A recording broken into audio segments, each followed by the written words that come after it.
পয়সা হলো অতিথি আর একতা হলো সংস্কৃতি। তাই অর্থের অহংকারে পরিবারে কখনো আলাদা হইও না।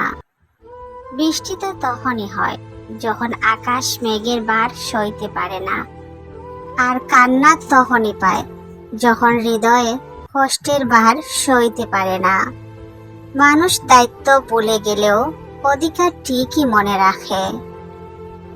গোপনীয়তা আর মিথ্যা সম্পর্ক নষ্ট করে। তুমি যতই যত্নশীল হও না কেন, ধরা পড়বেই। যা অন্ধকারে ঘটে তা আলোতে আসবেই।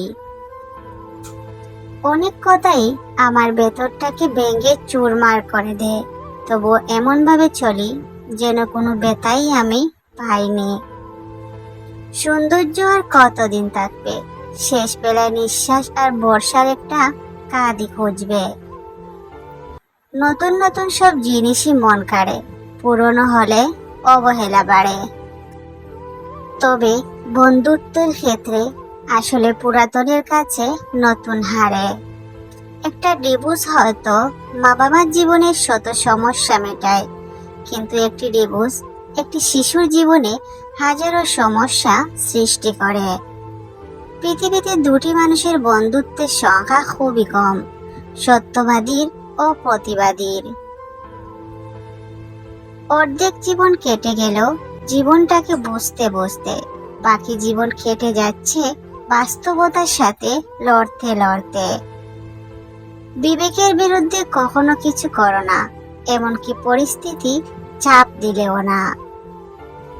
আপনার মাতা পিতা অশিক্ষিত হওয়ার কারণে আপনি কখনো লজ্জাবোধ করবেন না।